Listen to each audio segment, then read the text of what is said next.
barcos que transportaron secretos militares, riquezas ocultas y sueños de exploradores audaces, y que hoy yacen olvidados, oxidados, como fantasmas varados en playas remotas, desiertos surrealistas o estuarios cubiertos de niebla.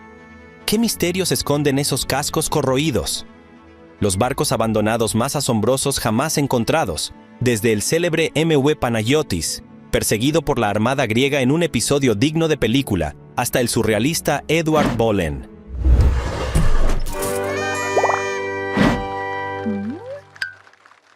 MV Panagiotis.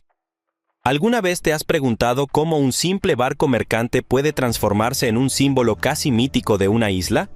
Así es la historia del MV Panagiotis, cuyos restos oxidados se aferran a las deslumbrantes arenas blancas de la playa Navagio, también conocida como la icónica Shipwreck Beach, en la isla de Zante, Grecia.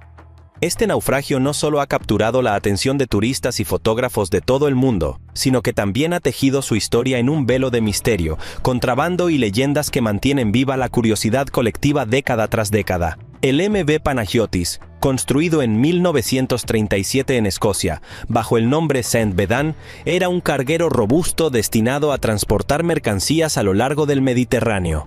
Durante décadas, este barco navegó sin mayor notoriedad, cumpliendo su rol logístico hasta que, en octubre de 1980, el destino le tenía preparada su jornada más memorable. Aquel otoño, el Panagiotis, presuntamente cargado con cigarrillos de contrabando y licor, se encontraba en ruta por el mar Jónico cuando una tormenta descomunal comenzó a azotar las costas griegas.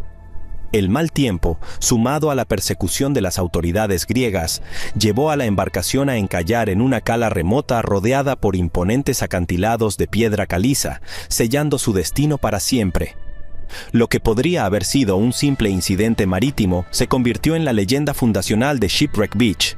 La playa, aislada y accesible únicamente por mar, empezó a atraer la atención de exploradores y curiosos.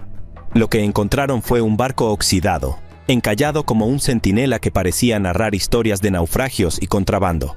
Aunque nunca se confirmó oficialmente la historia del cargamento ilícito, la combinación de misterio, paisaje sobrecogedor y la silueta desmoronada del barco consolidaron su fama global. Además, este sitio se ha convertido en uno de los lugares más fotografiados de toda Grecia. Las postales y redes sociales están llenas de imágenes espectaculares del Panagiotis, especialmente desde la plataforma de observación, ubicada a más de 200 metros de altura en los acantilados circundantes. El contraste entre el azul turquesa del mar, la arena casi blanca y los restos anaranjados del barco crea un espectáculo visual difícil de olvidar. La Famille Express. ¿Puede un buque soviético retirado convertirse en un ícono tropical inesperado? La historia de la Famille Express responde con un rotundo sí.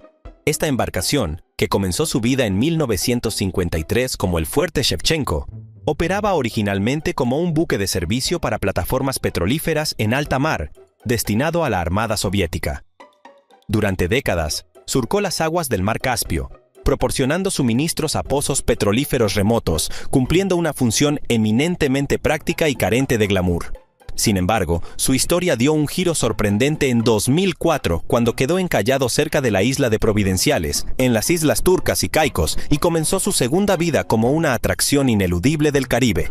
En septiembre de ese año, el huracán Frances, uno de los ciclones más poderosos de la temporada, barrió la región con vientos que superaban los 200 kilómetros por hora. La Famille Express, que ya operaba bajo bandera panameña y transportaba materiales de construcción en el Caribe, no pudo resistir la fuerza brutal de la naturaleza.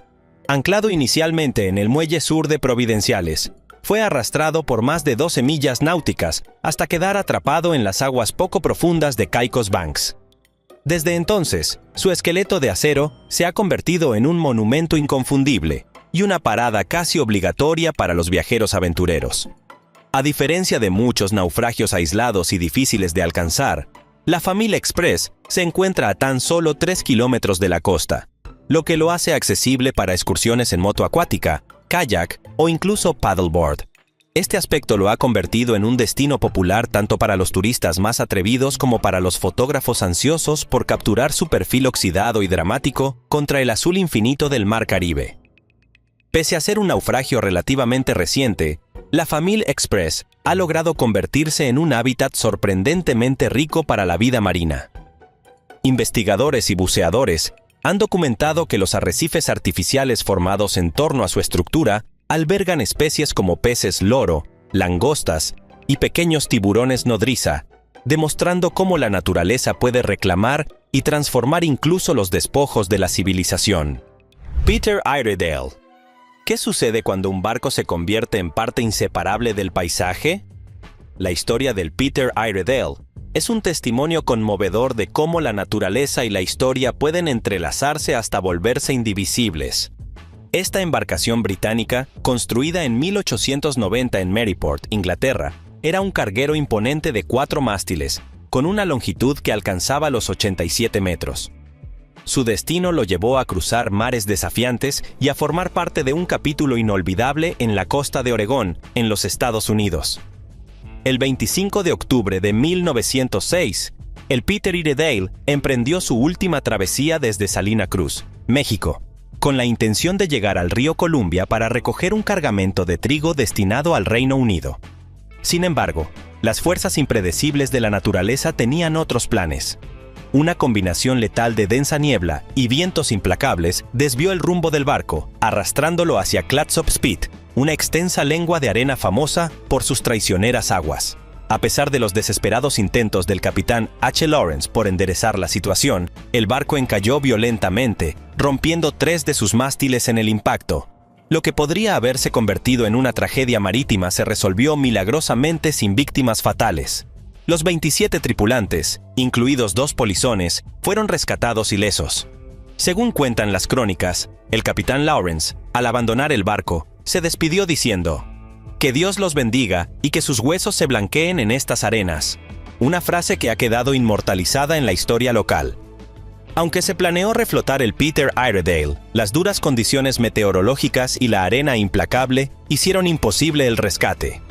Finalmente, los derechos de salvamento fueron vendidos en 1917, pero el barco nunca fue completamente desmantelado.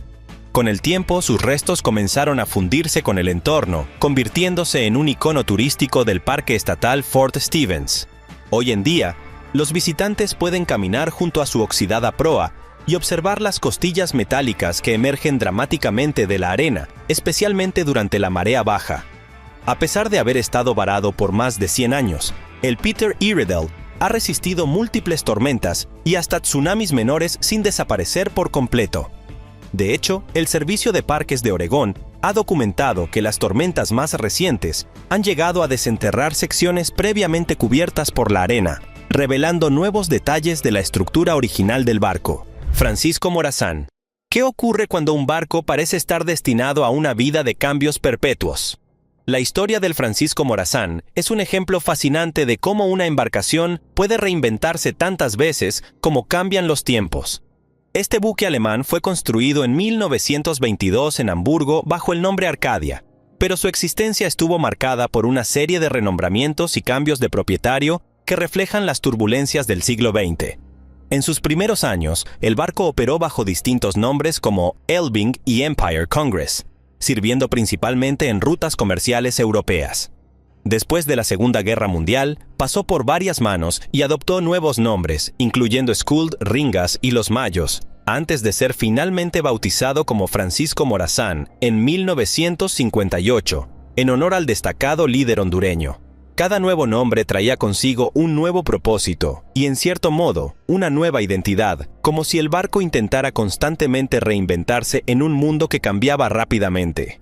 El último viaje del Francisco Morazán comenzó el 27 de noviembre de 1960, cuando zarpó de Chicago cargado con 1.118 toneladas de mercancía, incluyendo pollo enlatado, botellas vacías de champú y juguetes.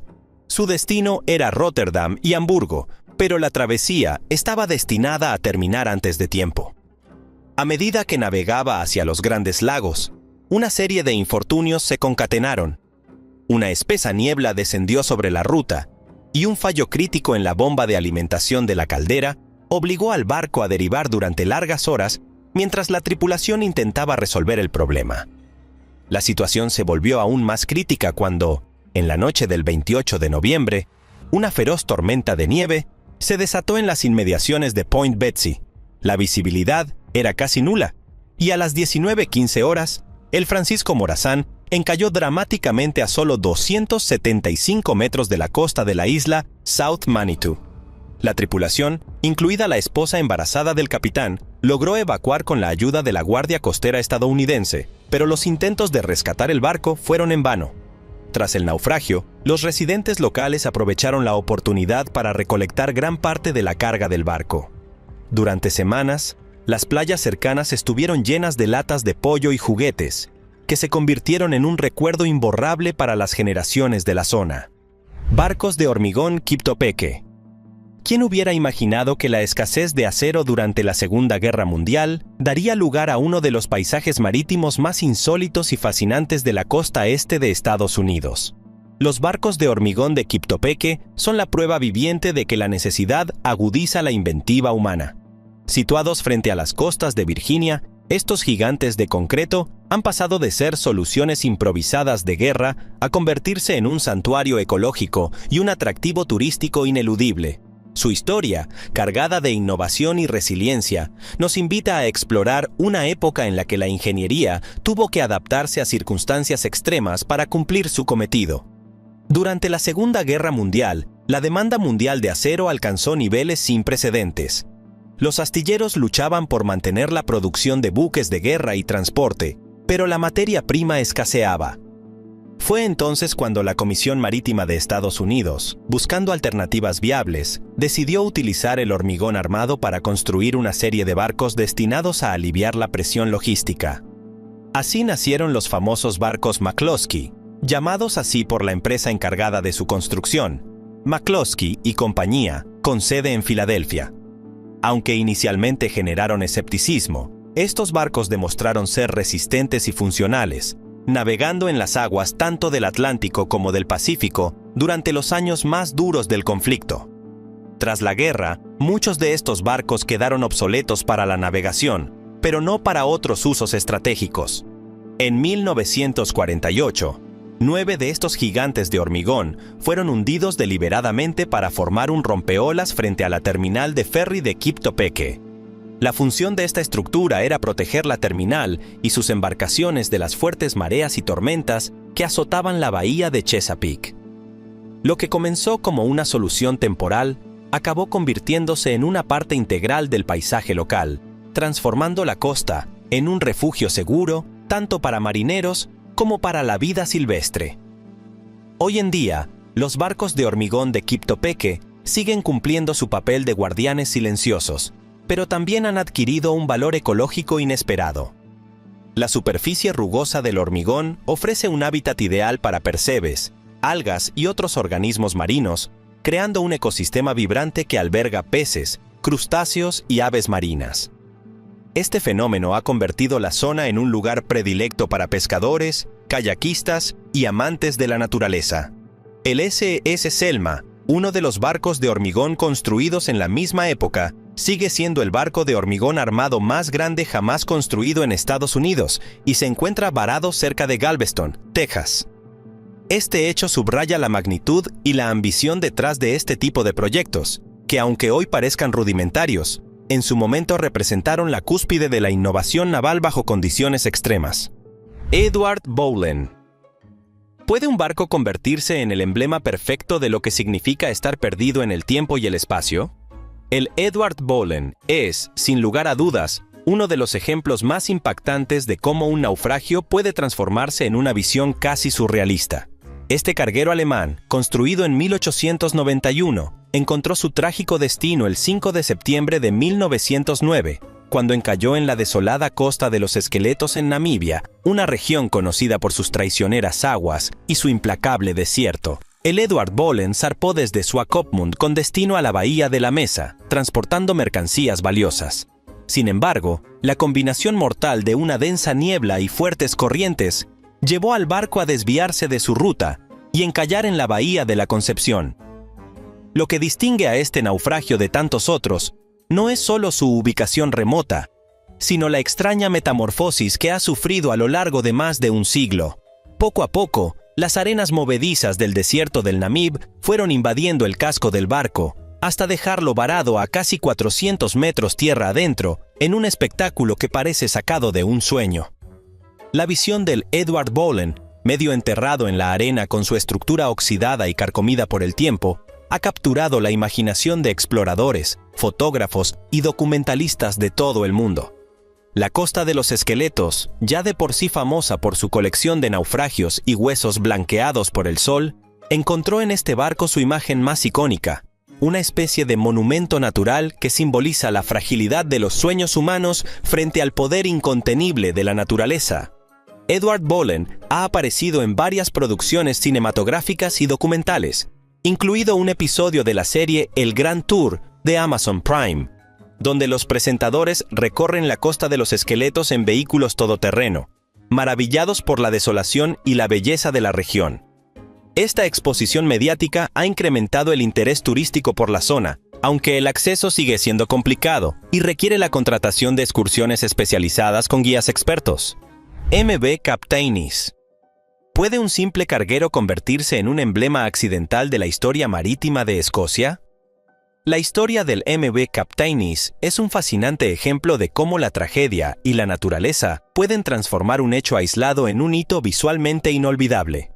Este barco, originalmente botado en 1946 bajo el nombre Norden por el astillero A.S. Nakskov Skips en Dinamarca, tenía un propósito ordinario: transportar cargamentos a través de los mares del norte de Europa. Sin embargo, su destino final estaba reservado para un escenario mucho más dramático y una vida eterna en la memoria de todos aquellos que frecuentan el estuario del río Clyde. En 1963, el barco fue vendido a armadores griegos, quienes lo rebautizaron como MV Captainis. Durante más de una década, sirvió de manera eficiente como carguero, transportando principalmente azúcar y otros productos a lo largo de las rutas comerciales del norte de Europa. Todo cambió el 27 de enero de 1974, una fecha que quedó grabada para siempre en la historia marítima local. Aquel día, una fuerte tormenta azotó la costa oeste de Escocia, con vientos tan intensos que pusieron a prueba incluso a las embarcaciones más experimentadas. El Captainis se encontraba anclado cerca de Greenock, esperando su turno para descargar un cargamento de azúcar en el muelle James Watt. La tormenta, implacable y furiosa, hizo que el barco comenzara a arrastrar su ancla peligrosamente. El capitán Theodorakis Ioannis tomó la difícil decisión de arrancar los motores e intentar mover el barco hacia aguas más seguras, pero el destino tenía otros planes. Antes de que pudiera maniobrar adecuadamente, el Captainis se cruzó en la trayectoria del petrolero British Light de la compañía BP. Las cadenas del ancla del petrolero atravesaron el casco del Captainis, provocando una inundación rápida y alarmante. Ante la inminencia de la tragedia, el capitán ordenó varar el barco en un banco de arena cercano para evitar que se hundiera por completo en aguas profundas. La maniobra fue un éxito parcial. El barco quedó encallado, pero severamente dañado y escorado. El rescate se llevó a cabo rápidamente. Las embarcaciones Labrador y Rover acudieron al lugar y lograron evacuar a casi toda la tripulación sin bajas humanas. Al amanecer siguiente, el Captainis se había volcado parcialmente, y desde entonces, su estructura quedó atrapada en ese banco de arena, convirtiéndose en un elemento casi permanente del paisaje del Clyde. Mamie S. Barrett. ¿Cómo puede un remolcador convertirse en testigo silencioso de múltiples eras y funciones hasta acabar como un icono histórico? La historia del Mamie S. Barrett es un claro ejemplo de cómo un barco puede transformarse y adaptarse a lo largo del tiempo, adquiriendo un carácter casi legendario. Construido en 1921 por el astillero Howard en Jeffersonville, Indiana, este remolcador de rueda de popa tenía 44 metros de eslora y 9 metros de manga, con un diseño robusto que lo hacía ideal para operar en los ríos interiores de Estados Unidos. Inicialmente, el Mamie S. Barrett fue propiedad de Oscar F. Barrett de Cincinnati y se dedicó al remolque fluvial, desempeñando un papel crucial en la inspección y mantenimiento del río Mississippi. En 1923, la embarcación fue adquirida por el Cuerpo de Ingenieros del Ejército de Estados Unidos y durante las siguientes décadas se convirtió en una pieza clave para la supervisión y desarrollo de infraestructuras hidráulicas. En 1935, incluso sirvió como cuartel general flotante para el presidente Franklin D. Roosevelt durante su histórica gira de inspección del río Mississippi, lo que le otorgó un aura de prestigio y relevancia nacional. Después de ser dado de baja en 1947, el Mamie S. Barrett vivió una serie de transformaciones notables. Fue vendido a la empresa constructora Volmar Brothers y más tarde al Harbor Point Yacht Club de West Alton, Missouri, donde se reconvirtió en casa club y restaurante bajo el nombre de Piazza. Con cada nueva vida, el barco adquiría un nuevo carácter, adaptándose a las necesidades cambiantes de la sociedad. En 1981, la familia Obril adquirió el barco y lo trasladó a Eddyville, Kentucky, donde funcionó durante varios años como restaurante flotante. Posteriormente, en 1987, John y Mary Houseman lo compraron y lo trasladaron a Vicksburg, Mississippi, donde se convirtió en un restaurante y teatro barco muy popular. Sin embargo, el tiempo y la falta de mantenimiento comenzaron a hacer mella en la estructura del Mamie S. Barrett. Para mediados de los años 90, el barco había encallado cerca de Deer Park, Luisiana, deteriorándose visiblemente con cada año que pasaba. Una de las calderas originales del Mamie S. Barrett fue retirada y convertida en un faro, un raro ejemplo de cómo las piezas de un barco pueden encontrar nuevas funciones lejos del agua. Este curioso reciclaje demuestra la versatilidad y la relevancia cultural que este barco ha mantenido incluso después de su retirada oficial. Naufragio de Pasuda. ¿Qué lleva a un barco a convertirse en parte inseparable de un paisaje natural, casi como si siempre hubiera pertenecido allí?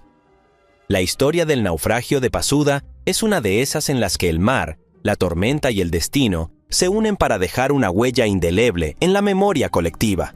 Este carguero de vapor con casco de madera, construido en 1918 en Raymond, Washington, fue parte de la flota de emergencia de la Junta Naviera de los Estados Unidos durante la Primera Guerra Mundial, reflejando la urgencia y la enorme capacidad de producción que definieron esa época.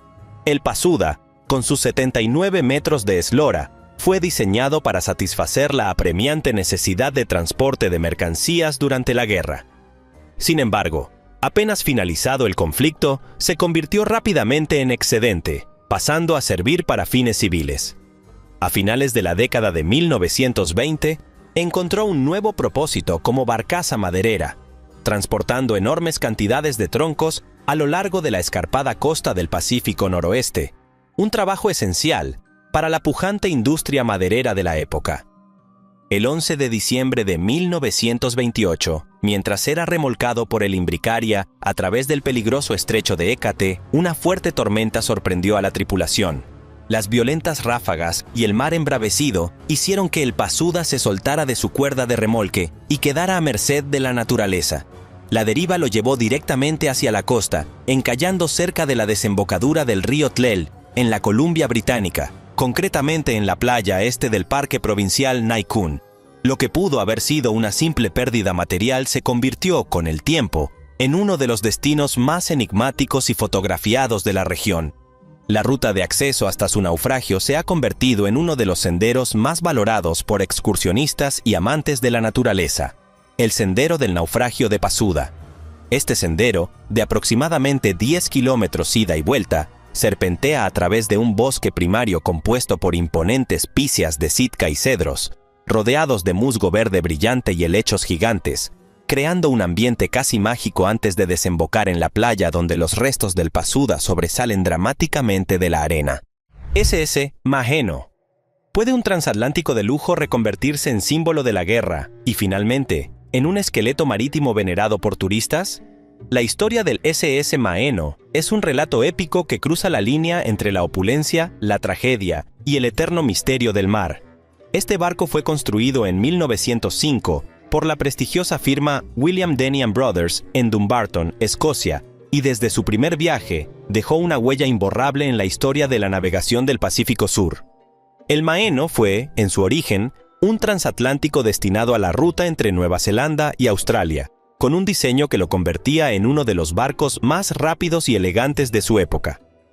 Equipado con un sistema de propulsión de triple hélice y capaz de alcanzar velocidades impresionantes, ofrecía a sus más de 300 pasajeros un lujo digno de la alta sociedad: comedores resplandecientes con lámparas de araña, cubiertas relucientes y servicios dignos de los grandes transatlánticos europeos.